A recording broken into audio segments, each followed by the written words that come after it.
Hi guys, welcome back to the channel. Today we are looking at the dry dock that recently arrived in Jamaica. Now this dry dock is going to open up a whole new industry in Jamaica.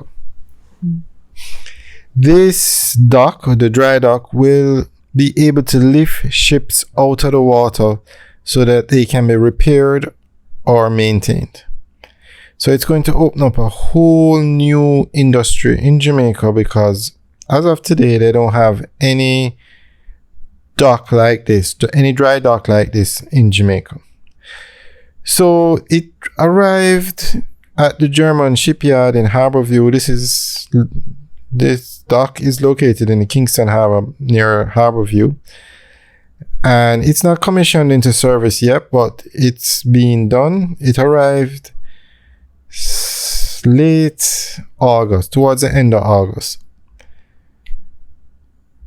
Alright, so this dry dock is going to help Jamaica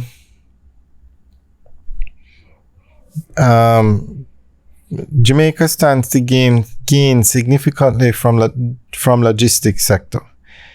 And as we said, this dry dock is going to open up a whole new industry, and Jamaica hopes to become a part of the global logistics center. Global logistics sector. So we are going to give you an update on what's going on. Read the logistics sector. Jamaica stands to gain significantly from the countless opportunities, investments, and economic prospects that are being created through the logistics sector.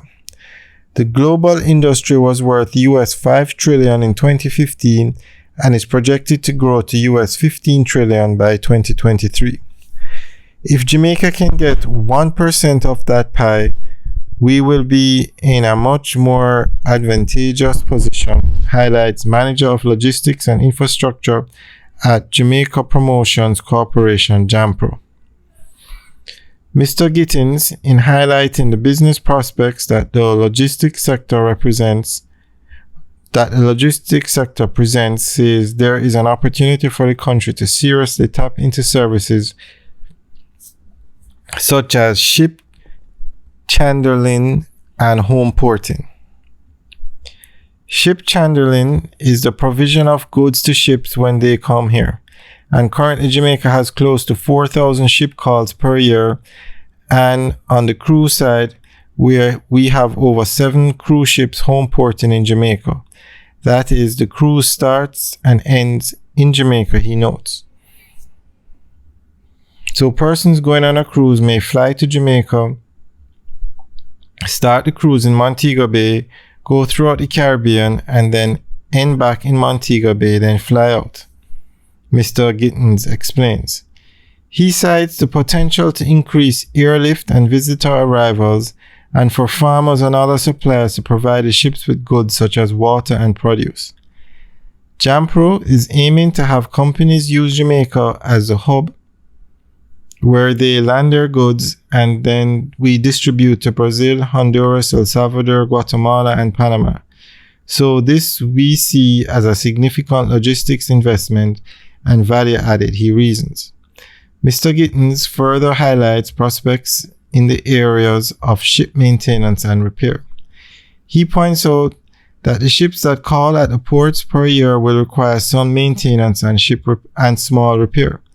So we will need to have that service on land to make sure that Jamaica is a good destination to come to ensure that persons do not bypass Jamaica because we do not have that service, Mr. Gittins says.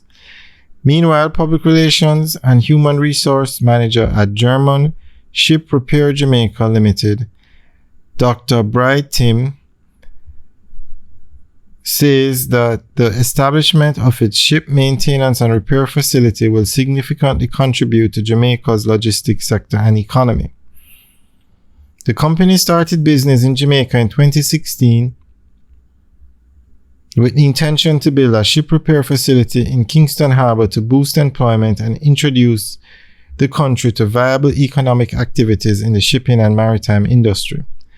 We have an increasing number of ships coming into Jamaica, bringing all these goods that are a part of the logistics and supply chain opportunities. All these ships that come into the harbor might want repair services, as, like a car, they have to do a fitness at a particular interval, so they are looking for opportunities to dry dock, Dr. Tim says.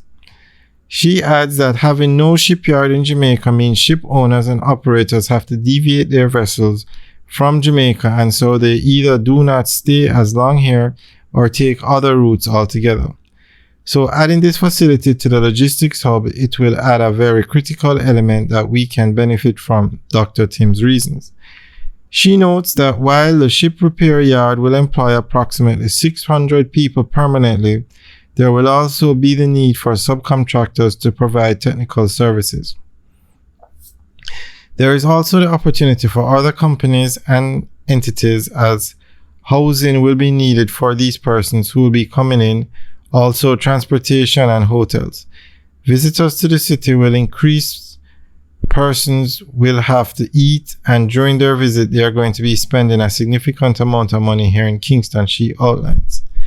She informs that the GSRJ has partnered with the Caribbean Maritime University to undertake its skills training program aimed at increasing employment in the logistics and maritime industries. Dr. Timms points out that the 2-year training program entails theory and apprenticeship components covering aspects of ship repair and welding. This training initiative is stemming from the fact that there is no ship repair industry in Jamaica at present. The closest facilities available are in Curacao and the Bahamas, which primarily attract the cruise vessels, but for container ships, for which Jamaica is one of the main destinations in the region as a transportation port, we have no skill sets readily available in Jamaica that are required to work on these huge container vessels, she says. So that's the end of the update. So as you can see, for Jamaica to become a part of the global logistics center, this dry dock will play a big part of it. It will bring so many more ships here, and the ships that come on their regular visits will spend longer. So this is definitely something that we will keep you guys updated on. Alright guys, leave your comments in the section below and let us know what you think. Alright guys, have a good day.